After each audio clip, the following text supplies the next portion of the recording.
What up, YouTube? It's your boy, Adam of NOLA, and today we are doing another fine installment of God-Free Bible Study. And we are going to be polishing off the third book of the Bible, Leviticus. It's been quite a little journey for me so far.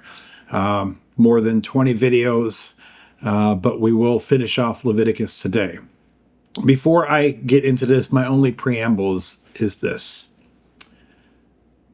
As you go through these old-timey books, especially Leviticus, of course, Christians will love to pick and choose the verses and the prohibitions and the hatred speech that they most endear out of this, and then they will conveniently write off the rest of it.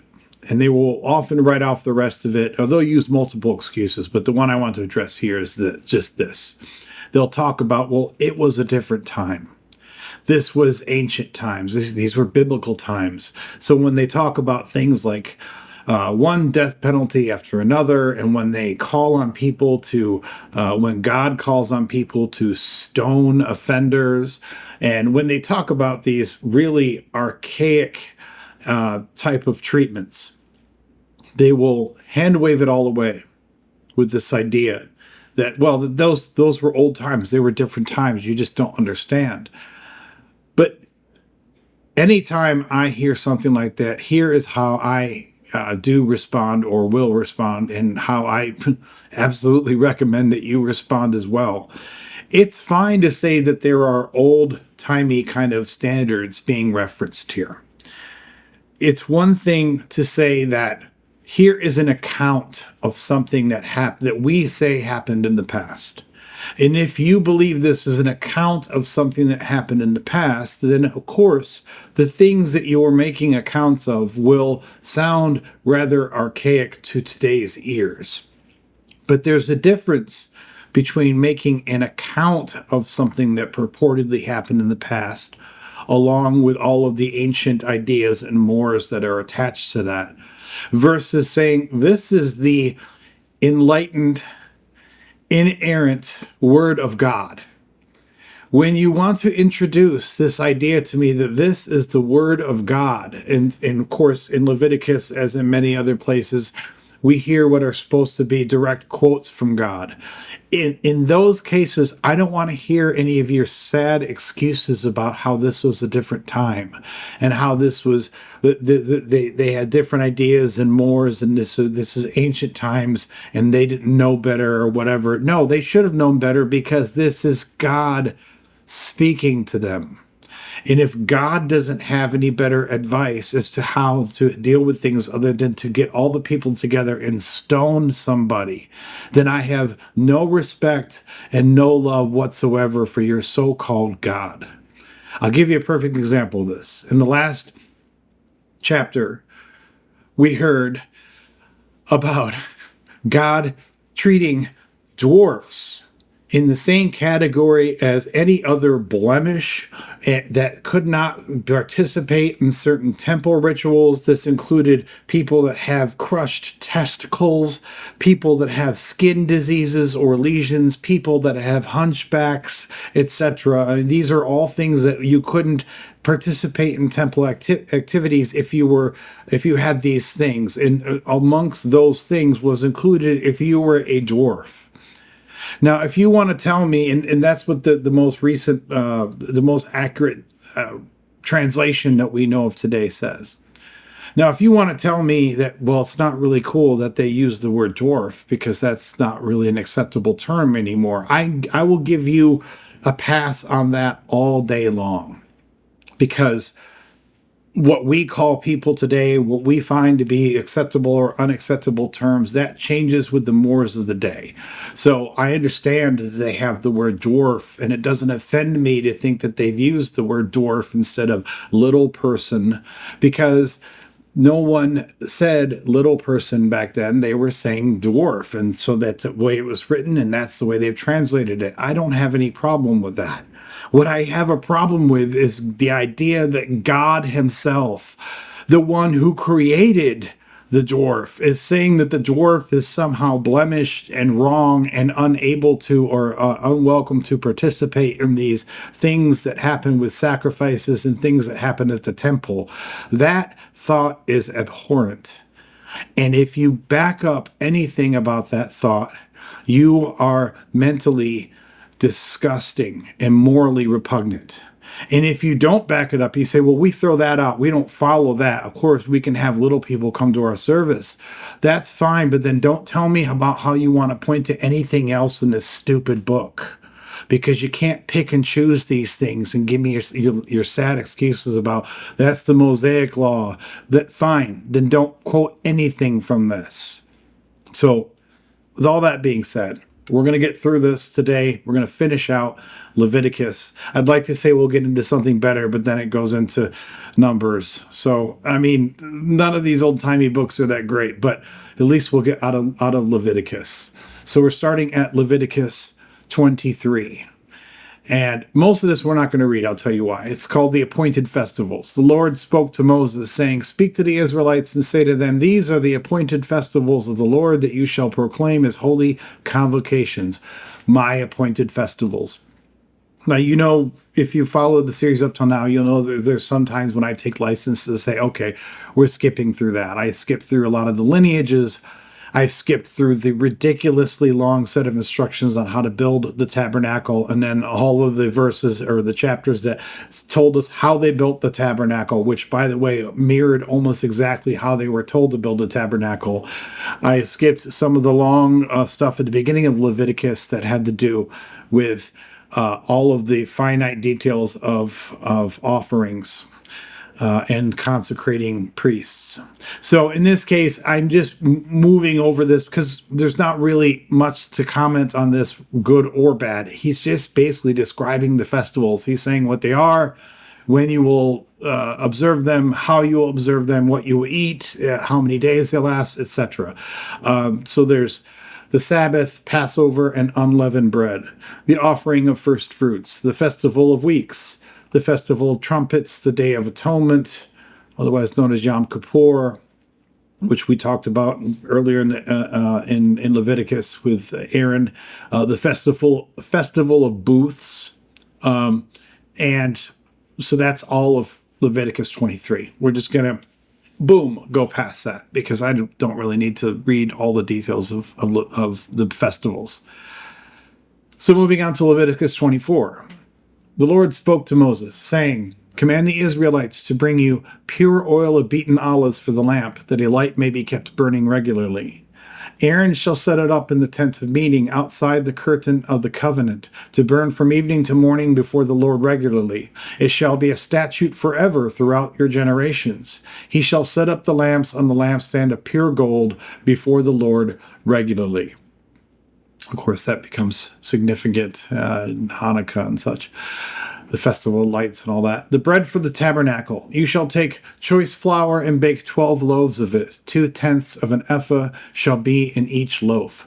You shall place them in 2 rows, 6 in a row, on the table of pure gold before the Lord. You shall put pure frankincense with each row to be a token offering for the bread, as an offering by fire to the Lord. Every Sabbath day Aaron shall set them in order before the Lord regularly as a commitment of the Israelites, as a covenant forever. They shall be for Aaron and his descendants, who shall eat them in a holy place, for they are most holy portions for him from the offerings by fire to the Lord, a perpetual due. Blasphemy and its punishment. A man whose mother was an Israelite and whose father was an Egyptian came out amongst the Israelites. And the Israelite woman's son and a certain Israelite began fighting in the camp. The Israelite woman's son blasphemed the name and a curse, and they brought him to Moses. Now his mother's name was Shelomith, daughter of Debri of the tribe of Dan. And they put him in custody until the decision of the Lord should be made clear to them. The Lord spoke to Moses, saying, take the blasphemer outside the camp, and let all who were within hearing lay their hands on his head, and let the whole congregation stone him. And speak to the Israelites, saying, anyone who curses God shall incur guilt. One who blasphemes the name of the Lord shall be put to death. The whole congregation shall stone the blasphemer. Aliens, as well as the native born, when they blaspheme the name, shall be put to death. Anyone who kills a human being shall be put to death. Anyone who kills an animal shall make restitution for it, life for life. Anyone who maims another shall suffer the same injury in return, fracture for fracture, eye for eye, tooth for tooth. The injury inflicted is the injury to be suffered. One who kills an animal shall make restitution for it, but one who kills a human being shall be put to death. You shall have one law for the alien and for the native born, for I am the Lord your God. Moses spoke thus to the Israelites, and they took the blasphemer outside the camp and stoned him to death.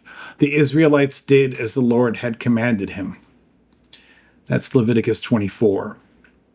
So, oh yeah, we got tons of thoughts on this.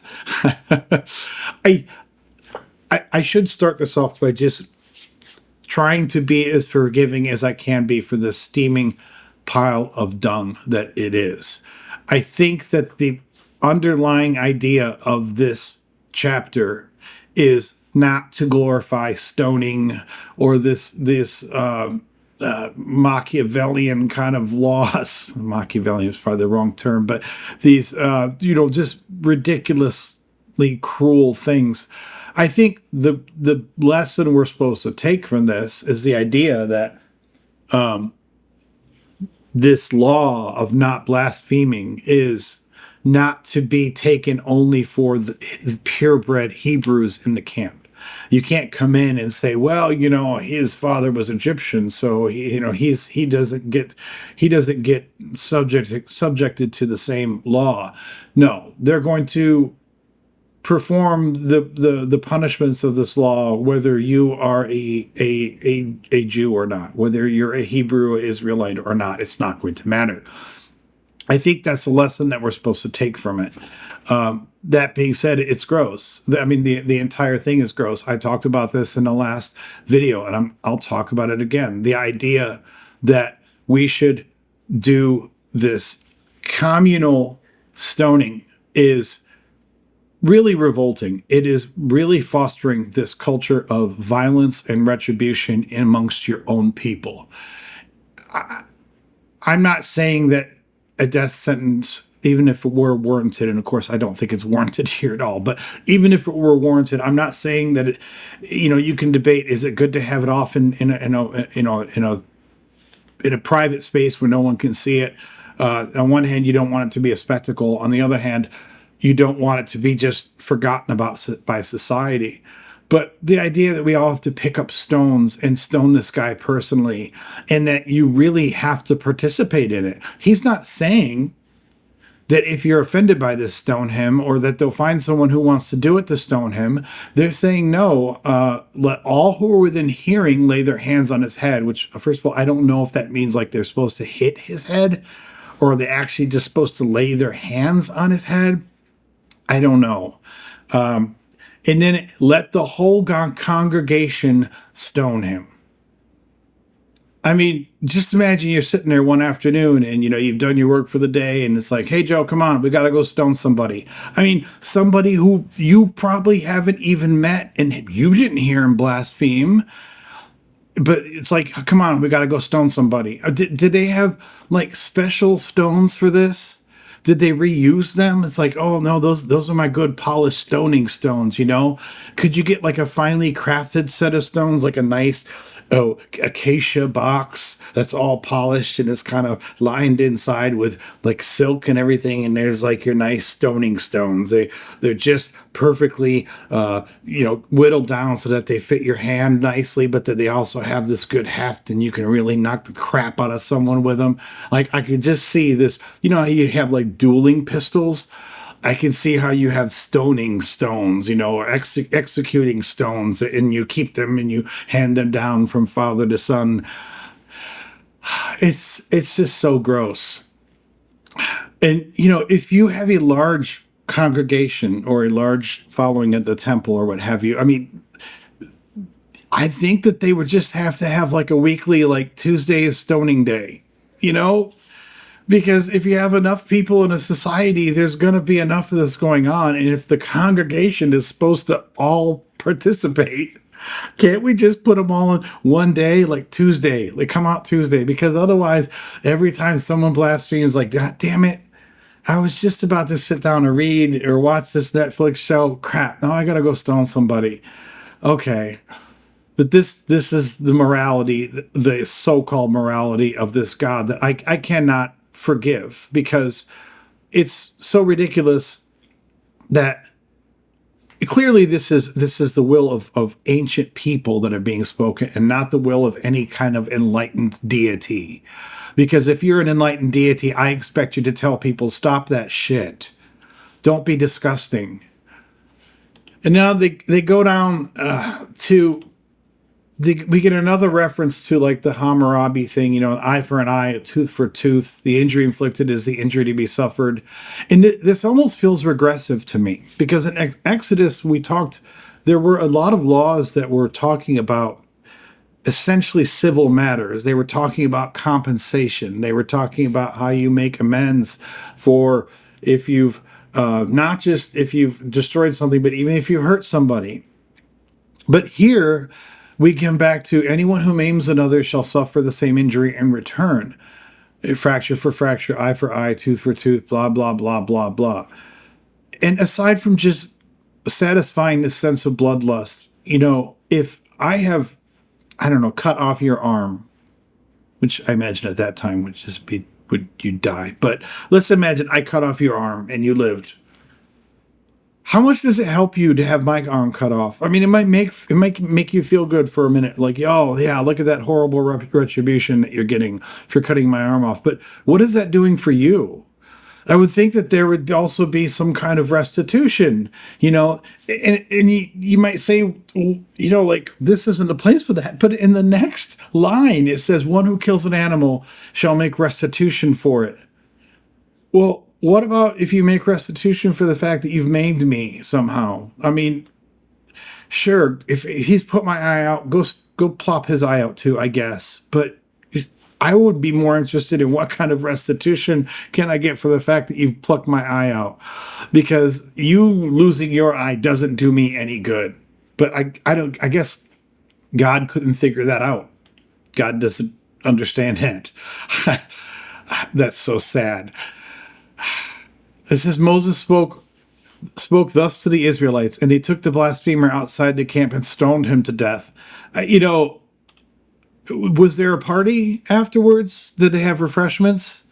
Was this like a church gathering when it's like, hey, Joe, how things been going? Oh, pretty good. Okay, well, that was a hell of a stoning we had today, wasn't it? Yeah, we stoned him good. There's just so much here to be disgusted by. Moving on to Leviticus 25.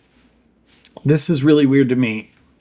This is all about what they call the Jubilee. It starts off with the sabbatical year. The Lord spoke to Moses on Mount Sinai, saying, speak to the Israelites and say to them, when you enter the land that I am giving you, the land shall observe a Sabbath for the Lord. 6 years you shall sow your field, and 6 years you shall prune your vineyard and gather in their yield. But in the 7th year there shall be a Sabbath of complete rest for the land, a Sabbath for the Lord. You shall not sow your field or prune your vineyard. You shall not reap the aftergrowth of your harvest or gather the grapes of your unpruned vine. It shall be a year of complete rest for the land. You may eat what the land yields during its Sabbath. You, your male and female slaves, of course, your hired and your bound laborers who live with you, for your livestock also, and for the wild animals in your land, all its yield shall be for food.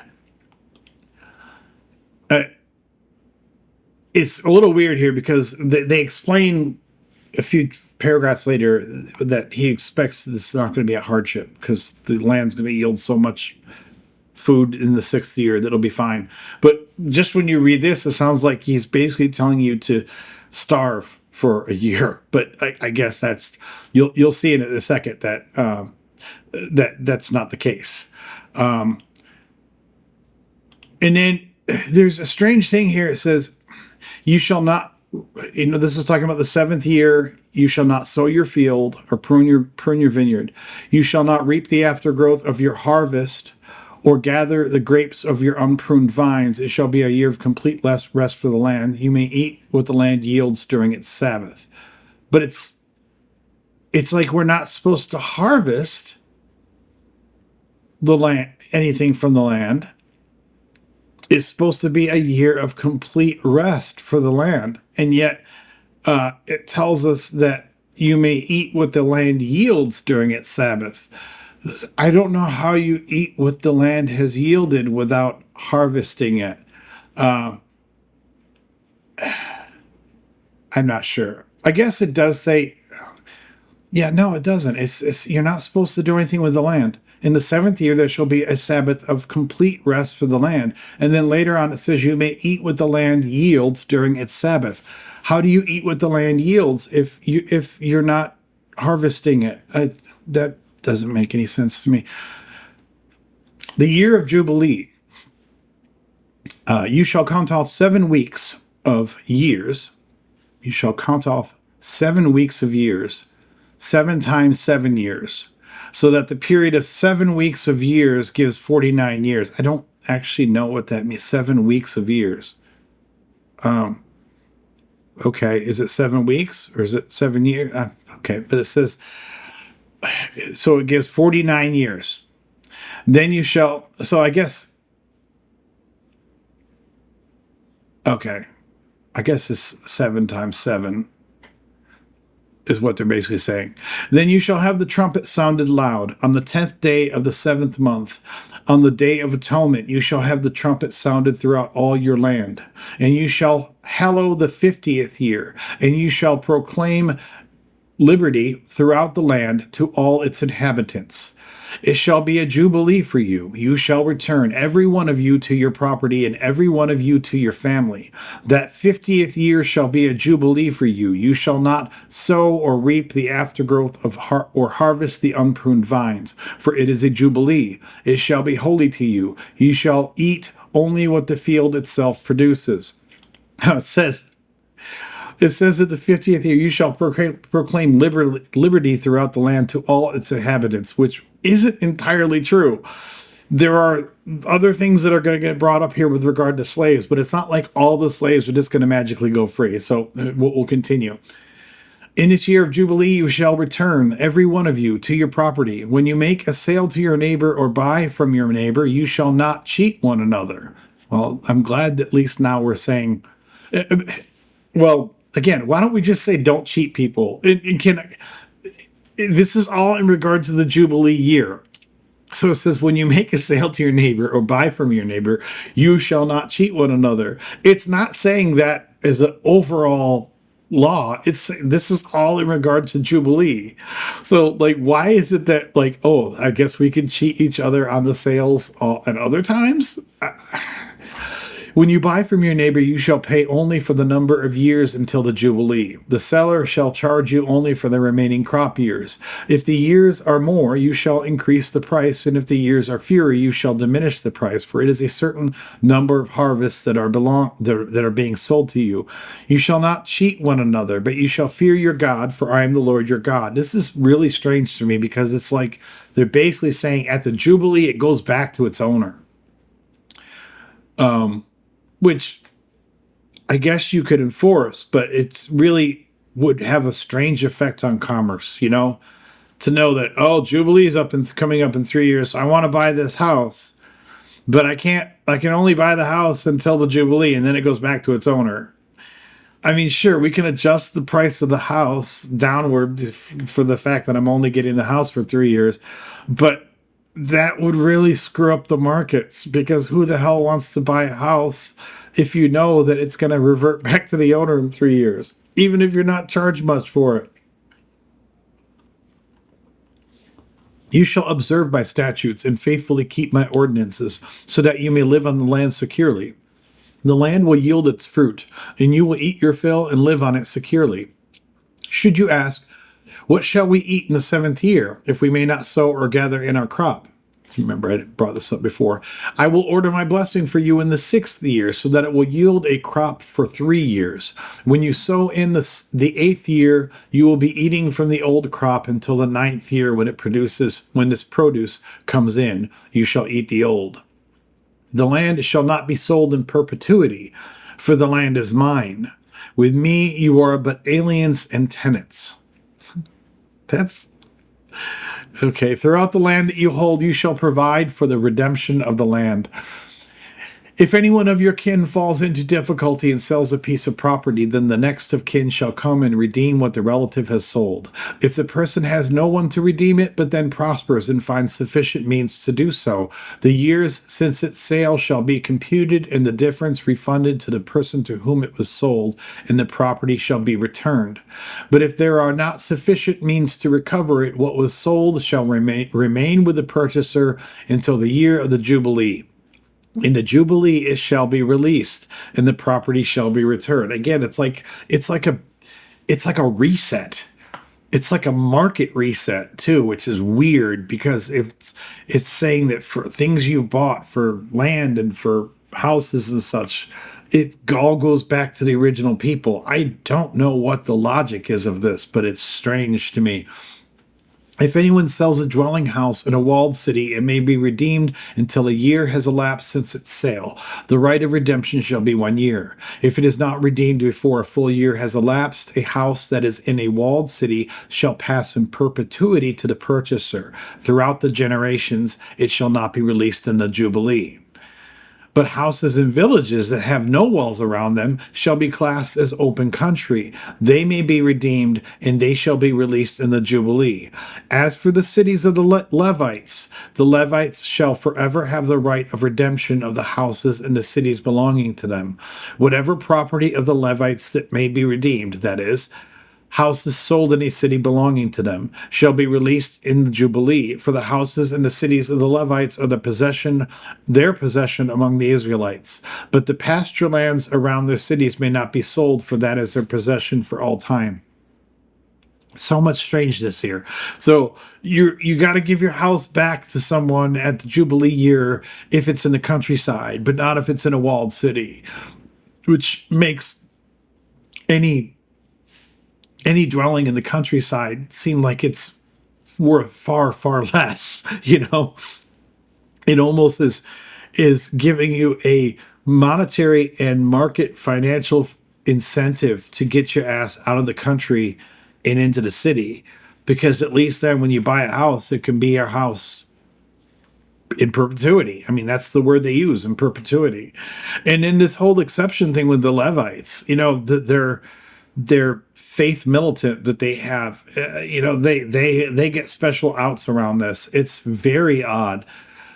If any of your kin fall into difficulty and become dependent on you, you shall support them. They shall live with you as through resident aliens. Do not take interest in advance or otherwise make a profit from them, but fear your God. Let them live with you.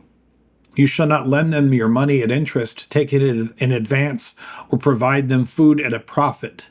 I am the Lord your God, who brought you out of the land of Egypt to give you the land of Canaan.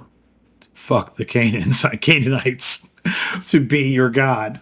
I'm going to point out again, he is saying all this, and they haven't even made it to Canaan yet.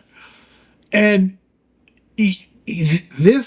all of this sounds, Christians eat this up because they're like, oh yeah, they're promised the land of Canaan.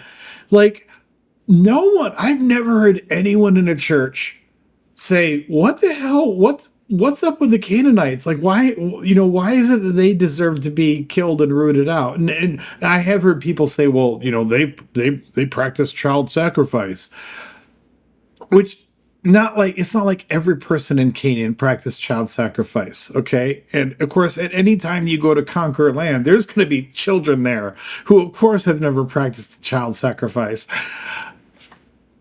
Just the flippant way in which we talk about, that other country, we're going to run them over and kill everyone and it'll all be yours. Yay, God.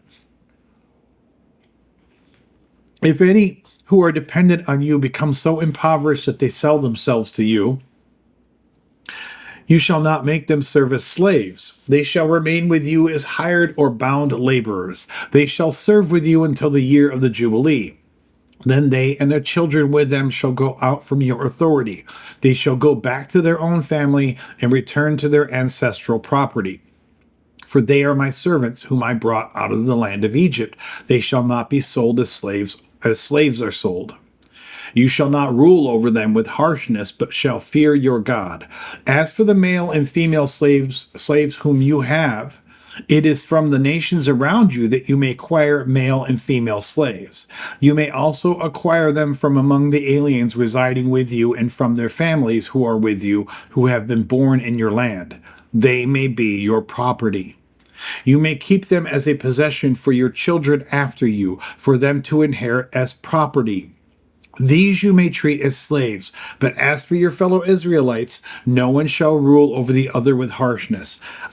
This whole paragraph, I have actually heard multiple apologist videos where they will actually pull up this paragraph and they will try to use this as evidence for some ridiculous argument that God either did not promote slavery or that slavery in these biblical times was nothing like the slavery that you and I think of today, or that God had a more progressive view for slavery that was somehow going to get us to a place where we no longer had slaves.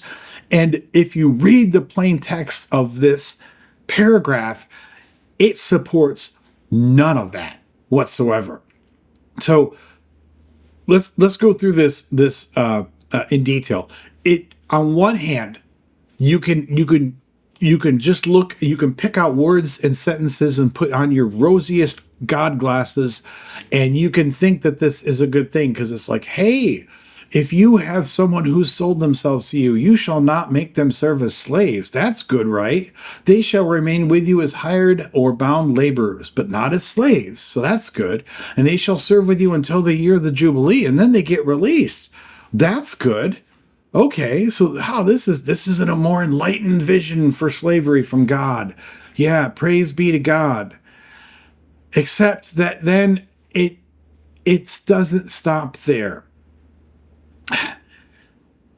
It says, they are my servants whom I brought. I'm speaking of your fellow countrymen here. They shall not be sold as slaves are sold. You shall not rule over them with harshness, but shall fear your God. So in other words, don't be jerks to them. That's good, right? But then it says, as for the male and female slaves whom you may have, it is from the nations around you that you may acquire male and female slaves.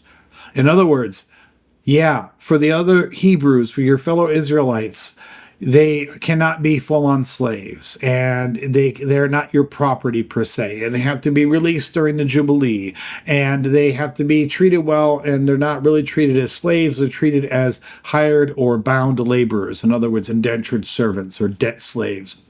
But that's all good. But the people from outside of your borders, the people from other nations that are around you, screw them. They can be your slaves.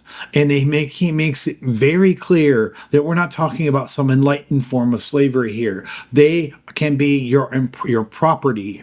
They can be for your children to inherit. Newsflash, that's chattel slavery. That's exactly what we're talking about. We're talking about the exact same slavery as the American South. So this is chattel slavery right here. And the only distinction that he's making is that, okay, that slavery, the nasty, bad slavery, that's for the foreigners that you buy, that you bring from the nations around you. You can treat them in every crappy way you'd expect to treat a slave. So, yay! I guess this is great if you were an Israelite in poor financial scenario and you thought you were going to have to sell yourself to somebody. This provides a better prescription for you. But in no way whatsoever does anything in this paragraph indicate a more enlightened view of slavery or any type of better treatment or love for slaves. This is just basically saying, hey, your fellow Israelites, you can't treat them as absolute dog crap. the way that you will the people who you own and purchase from nations around you. The slaves that you have from nations around you, they will be your fucking cattle, and treat them accordingly. That's exactly what this is saying. If resident aliens among you prosper, and if any of your kin fall into difficulty with one of them and sell themselves to an alien or to a branch of the alien's family, even after they have sold themselves, they shall have the right of redemption. One of their brothers may redeem them, or their uncle's son may redeem them, or any one of their family who is of their own flesh may redeem them, or if they prosper, they may redeem themselves. Please note here that he is affording to resident aliens all of the same rights and perks that come with being an Israelite. Yeah. They shall compute with the purchaser the total from the year when they sold themselves to the alien until the Jubilee year. The price of the sale shall be applied to the number of years. The time they were with the owner shall be rated as the time of a hired laborer. If many years remain, they shall pay for their redemption in proportion to the purchase price. And if few years remain until the Jubilee year, they shall compute thus. According to the years involved, they shall make payment for their redemption. As a laborer hired by the year, they shall be under the alien's authority, who shall not, however, rule with harshness over them in your sight. And if they have not been redeemed in any of these ways, they and their children with them shall go out in the Jubilee year. For to me the Israelites are servants. They are my servants, whom I brought out from the land of Egypt. I am the Lord your God. So that is all the intricacies of the Jubilee in Leviticus 25. Okay, moving along here because we're gonna knock out Leviticus today. So this is Leviticus 26. Rewards for obedience. Goody. Gotta be nice and obedient. You shall make for yourselves no idols and erect no carved images or pillars. That pillars thing still trips me up because I guess the idea is that a lot of pillars in the day had idols carved into them. But he said on multiple times that these pillars cannot be carved. Well, you could just have you can have a pillar that's carved but does not have idols carved into it. In fact, it's hard you can't just find a perfectly pillar-shaped stone laying on the ground. You have to find the stone and then carve it accordingly. So I guess that's what that means, but this is not clear at all. So you should make for yourselves no idols and erect no carved images or pillars, and you shall not place figured stones in your land to worship at them, for I am the Lord your God. You shall keep my Sabbaths and reverence my sanctuary. I am the Lord. If you follow my statutes and keep my commandments and observe them faithfully, I will give you your rains in their season, and the land shall yield its produce, and the trees of the field shall yield their fruit. Your threshing shall overlap the vintage, and the vintage shall overlap the sowing. You shall eat your bread to the full and live securely in your land. And I will grant peace in the land, and you shall lie down, and no one shall make you afraid. I will remove dangerous animals from the land, and no sword shall go through your land. You shall give chase to your enemies, and they shall fall before you by the sword. 5 of you shall give chase to 100, and 100 of you shall give chase to 10,000. Your enemies shall fall before you by the sword. I will look with favor upon you and make you fruitful and multiply you, and I will maintain my covenant with you. You shall eat old grain long stored, and you shall have to clear out the old to make way for the new. I will place my dwelling in your midst, and I shall not abhor you. I will be your God, and you shall be my people. I am the Lord your God who brought you out of the land of Egypt to be their slaves no more, but to be his slave. I have broken the bars of your yoke and made you walk erect. Did they crawl around on all fours before? Did the Egyptians make them come around like on leashes, like dogs? That's okay. I mean, I guess he's speaking poetically, like walking erect, like you're proud. But again, I've brought this up before.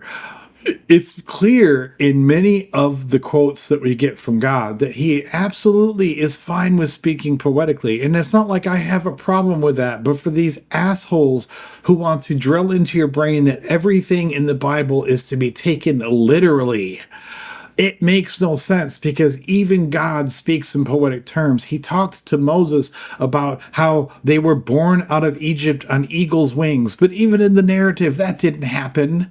There was no Lord of the Rings thing where Gwahir came by and swooped them away. No, he was speaking poetically. And here he says, I have broken the bars of your yoke and made you walk erect. They were walking erect before, okay? So God speaks poetically. If you can't get past that with your literal interpretations, get over yourself. Penalties for disobedience.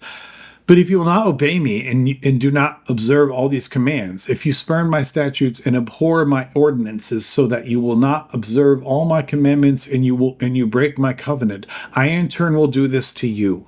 I will bring terror on you, consumption and fear that wastes the eyes and cause life to pine away. You shall sow your seed in vain, for your enemies shall eat it. I will set my face against you, and you shall be struck down by your enemies. Your foes shall rule over you, and you shall flee, though no one pursues you. Excuse me. And if in spite of this you will not obey me, I will continue to punish you sevenfold for your sins. I will break your proud glory, and I will make your sky like iron and your earth like copper. Your strength shall be spent to no purpose. Your land shall not yield its produce, and the trees of the land shall not yield their fruit. If you continue hostile to me and will not obey me, I will continue to plague you sevenfold for your sins. I will let loose wild animals against you, and they shall bereave you of your children and destroy your livestock. They shall make you few in number, and your roads shall be deserted.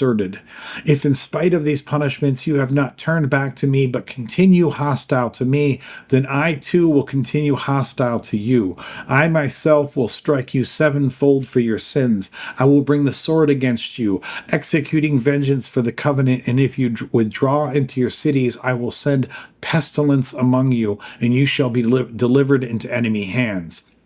When I cut off your supply of bread, 10 women shall bake your bread in a single oven, and they shall dole out your bread by weight, and though you eat, you shall not be satisfied. But if, despite this, you disobey me and continue hostile to me, I will continue hostile to you in fury. I, in turn, will punish you myself sevenfold for your sins. You shall eat the flesh of your sons, and you shall eat the flesh of your daughters. I will destroy your high places and cut down your incense altars. I will heap your carcasses on the carcasses of your idols. I will abhor you. I will lay your cities waste. I will make your sanctuaries desolate, and I will not smell your pleasing odors. Okay. I will devastate the land, so that your enemies who come to settle in it shall be appalled at it. And you I will scatter among the nations, and I will unsheath the sword against you. Your land shall be a desolation, and your cities a waste. This goes on. Okay, we're almost here. Then the land shall enjoy its Sabbath years as long as it lies desolate, while you are in the land of your enemies. Then the land shall rest and enjoy its Sabbath years. As long as it lies desolate, it shall have the rest it did not have on your Sabbaths when you were living on it. And as for those of you who survive, I will send faintness into their hearts in the lands of their enemies. The sound of a driven leaf shall put them to flight, and they shall flee as one flees from the sword, and they shall fall though no one pursues. They shall stumble over one another as if to escape a sword, though no one pursues. And you shall have no power to stand against your enemies. You shall perish among the nations, and the land of your enemies shall devour you, and those of you who survive shall languish in the land of your enemies because of their iniquities. They shall also languish because of the iniquities of their ancestors. But if they confess their iniquity and the iniquity of their ancestors, their treachery against me, and also their continued hostility to me, so that I in turn was hostile to them and brought them into the land of their enemies, if then their uncircumcised heart is humbled and they make amends for their iniquity, then will I remember my covenant with Jacob. I will remember also my covenant with Isaac and also my covenant with Abraham, and it will remember the land. For the land shall be deserted by them and enjoy its Sabbath years by lying desolate without them, while they shall make amends for their iniquity, because they dared to spurn my ordinances and they abhorred my statutes. Yet for all that, when they are in the land of their enemies, I will not spurn them or abhor them so as to destroy them utterly and break my covenant with them, for I am the Lord their God. But I will remember in their favor the covenant with their ancestors, whom I brought out of the land of Egypt in the sight of the nations to be their God. I am the Lord. These are the statutes and ordinances and laws that the Lord established between himself and the Israelites on Mount Sinai through Moses. Okay. All kinds of crap to go through here with all this obedience shit. So, when he starts off here, he talks about how if you follow my statutes and keep my commandments and observe them faithfully, I will give you your rains in their season, and the land shall yield its produce, and the trees of the field shall yield their fruit. That may sound innocuous. That may sound, well, sure, if you follow God, then he'll, bring you rain and yields and fruit and all that stuff. But what this really does is this sets in stone this tradition that we've seen throughout human history in some communities right up till today, where people have these sad ritualistic beliefs that if we had drought this year, it wasn't because weather. It certainly wasn't because of climate change. It's because we are somehow wrong with God. If there was a the blight, like the potato blight, the potato famine, I mean, that was all the divine punishment of God. That anything bad that happens around you naturalistically, if there's a flood in your town, if there is lightning, if there's a storm that takes out the granary or whatever, that is all some divine kind of punishment. And I bring this up because I just think that this thought has caused so much damage in human history over time. Rather than saying, well, that was 1 or 2 years and we had some lean years and we had to figure out how to get through it, but that doesn't mean that we have to go sacrifice things to God. Or rather than saying, oh, we've noticed that there seems to be a long-term trend where things are changing and maybe we need to change our practices. No, instead, it's just all blaming you for what's happened in the heavens. It's blaming you because your crop didn't get enough rain this year. Or it's blaming you because the floods tore down your house this year. Somehow this is all your fault. And I think that chapters like this really play into this big time. It is truly a key part of blaming you for anything that happens that's somehow wrong or bad or misfortunate for you in the natural world. I did put a note here. It says, I will remove dangerous animals from the land. And like, really? Like, you're going to take all the poisonous snakes and just drive them out of the land just because we're following your commands? I mean, I don't think that that's actually true. You're going to take all the scorpions and the poisonous spiders and everything out of the land? I don't think that's true. I think, once again, you're telling some lies, some big, fat, stinking lies again. Okay, you'll take all of them away. Sure. And look, it says, if you do all these things, I will place my dwelling in your midst, and I shall not abhor you. Thanks. Thank you for not abhorring me. That's so nice of you. Oh, but then when it talks about penalties for disobedience, this to me is such a juvenile, sad statement on this tiny, petulant, jealous, angry God. He goes on for 6 long paragraphs about all the horrible shit he's going to do to you if you don't obey him. And I just find it to be gross. Although I an atheist, and I assume I always will be, I can get down with the idea of some deity who rewards you for doing the things you want to be done. That makes sense to me. But the idea that then he has to turn around and go on this 6 or 7 paragraph diatribe about all the different ways he's going to screw with you if you don't eventually break down and obey him. You know, there are people out there who would do something I would say or do something I would ask. And if they do, I would hope that I would repay them in kind. You know, give them thanks, give them money, give them whatever I can, return the favor in some way. But if they won't help me, or if they won't listen to me, they won't do the things I ask them to do, I don't go over there and say, now I'm going to punish you forever, man. I'm going to make you so sorry that you didn't do what I asked you to do. It's like, no, if I ask someone, if I ask my neighbor if I can borrow his ladder and he says no, I might think it's a dick move. I don't know. But at the end of the day, I'm going to say, well, I guess he won't let me borrow his ladder, and I won't ask him again. I'm not going to spend the next 7 years figuring out how we can punish him for his disobedience. How dare he not let me borrow his ladder? What the hell, man? All of this just sounds so petty and so disgusting. I mean, and I will scatter among, I will scatter among the nations, and I will unsheath the sword against you. Your land shall be a desolation, and your cities a waste. Get over yourself, you cocky bastard. Oh my gosh. So ridiculous. So ridiculous. These are the statutes and ordinances. This is how it closes Leviticus 26. These are the statutes and ordinances and laws that the Lord established between himself and the Israelites on Mount Sinai through Moses. Yeah, I will take a hard pass on all of that. Every single one of those laws. I mean, even the small handful I agree with. I mean, sure, I won't murder, but it's not going to be because of something that came down from Mount Sinai.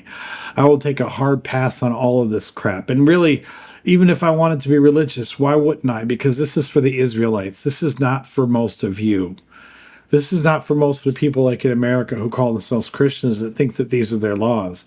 You're not a Hebrew. You're not a Jew. These aren't your laws. Whatever. So we have one more thing to get through on Leviticus. Leviticus 27, votive offerings. So on this one, I'm going to read through it again, and then we'll just close with any comments. The Lord spoke to Moses, saying, "Speak to the Israelites and say to them, when a person makes an explicit vow to the Lord concerning the equivalent for a human being, the equivalent for a male shall be from 20 to 6 years. From 20 to 60 years of age, the equivalent shall be 50 shekels of silver by the sanctuary shekel. If the person is a female, the equivalent is 30 shekels. If the age is from 5 to 20 years of age, the equivalent is 20 shekels for a male and 10 shekels for a female. If the age is from 1 month to 5 years, the equivalent for a male is 5 shekels of silver, and for a female, the equivalent is 3 shekels of silver. And if the person is 60 years old or over, then the equivalent for a male is 15 shekels, and for a female, 10 shekels. If any cannot afford the equivalent, they shall be brought before the priest, and the priest shall assess them. The priest shall assess them according to what each one making a vow can afford." Okay, I said I was going to read through this and we'll comment, but no, I gotta jump in here. What a clear, absolute statement about the worth of women in relation to men in God's eyes. In almost all of these, the equation is very simple. The woman's life is worth 3/5 of the man's, which, if you know anything about American history and slavery history, that should also ring a bell for you as well. But it's just laid out here in plain economic terms, the difference in value for a male versus a female. And I've read where people will try to pass this off, and they're saying, oh, this is about making vows and making amends to the Lord, and trying to value, like, if I'm going to give my life to the temple in order to pay back something, then what is that worth in terms of making this vow to the Lord? And they've tried to pass it off and say, well, but if it's a man, the man can do more work than the woman, so of course he's worth more. And it doesn't mean that the Lord values women less. Bullshit. That is such a sad way to try to pass this off. This is an absolute price on your head put here by God that is telling you definitively that in God's eyes, if you have a vagina, you are worth, generally speaking, 3/5 of a man. Anything else, any other way of reading this is just an apologist, dogmatic piece of crap. Because this is truly valuing women as 3/5 of that of men. If the vow concerns an animal that may be brought as an offering to the Lord, any such animal that may be given to the Lord shall be holy. Another shall not be exchanged or substituted for it, either good for bad or bad for good. And if one animal is substituted for another, both that one and its substitute shall be holy. If the vow concerns any unclean animal that may not be brought as an offering to the Lord, the animal shall be presented before the priest. The priest shall assess it, whether good or bad, according to the assessment of the priest, so it shall be. But if it is to be redeemed, 1/5 must be added to the assessment. If a person consecrates a house to the Lord, the priest shall assess it, whether good or bad, as the priest assesses it, so it shall stand. And if the one who consecrates the house wishes to redeem it, 1/5 shall be added to its assessed value, and it shall revert to the original owner. So again, this is all about like things that you were consecrating or dedicating to the church. If a person consecrates to the Lord any inherited landholding, its assessment shall be in accordance with its seed requirements, 50 shekels of silver to a homer of barley seed. If the person consecrates the field as of the year of Jubilee, that assessment shall stand. But if the field is consecrated after the Jubilee, the priest shall compute the price for it according to the years that remain until the year of Jubilee, and the assessment shall be reduced. And if the one who consecrates the field wishes to redeem it, then 1/5 shall be added to its assessed value, and it shall revert to the original owner. But if the field is not redeemed, or if it has been sold to someone else, it shall no longer be redeemable. But when the field is released in the Jubilee, it shall be holy to the Lord as a devoted field. It becomes the priest's holding. If someone consecrates to the Lord a field that has been purchased that is not a part of the inherited landholding, the priest shall compute for it the proportionate assessment up to the year of Jubilee, and the assessment shall be paid as of that day, a sacred donation to the Lord. In the year of Jubilee, the field shall return to the one from whom it was bought, whose holding the land is. All assessment shall be by the sanctuary shekel. 20 gerahs shall make a shekel. A firstling of animals, however, which as a firstling belongs to the Lord, cannot be consecrated by anyone, whether ox or sheep, it is the Lord's. If it is an unclean animal, it shall be ransomed at its assessment, with 1/5 added. If it is not redeemed, it should be sold as at its assessment. Nothing that a person owns that has been devoted to destruction for the Lord, be it human or animal or inherited landholding, may be sold or redeemed. Every devoted thing is mostly holy to the Lord. No human beings who have been devoted to destruction can be ransomed. They shall be put to death. Again, devoted to destruction needs to be a metal band. You all can use that name. You're welcome. All tithes from the land, whether the seed from the ground or the fruit from the tree, are the Lord's. They are holy to the Lord. If persons wish to redeem any of their tithes, they must add 1/5 to them. All tithes of herd and flock, every 10th one that passes under the shepherd's staff, shall be holy to the Lord. Let no one inquire whether it is good or bad, or make substitution for it. If one makes substitution for it, then both it and the substitute shall be holy and cannot be redeemed. These are the commandments that the Lord gave to Moses for the Israelites on Mount Sinai. And that is the end of Leviticus.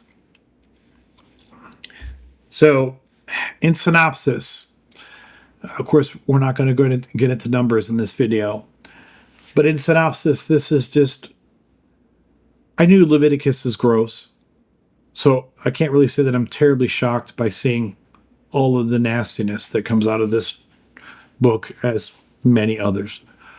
It is still so sad to me to think that there are Christians who will hold on to the verses in here that please their identity politics, and they will hold them up as a cudgel against people, knowing damn well that the book is teeming with disgusting content.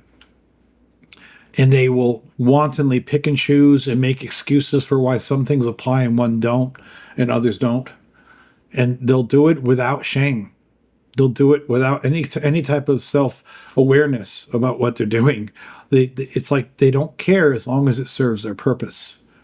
The idea that anything in this book, and I do mean anything in this book, would possibly be pulled out as a justification to do wrong or to bring judgment against anyone in the modern day is shameful. And if you have ever gone to a book like Leviticus and quoted anything here as some type of evidence against your neighbor, then you are a shameful human being.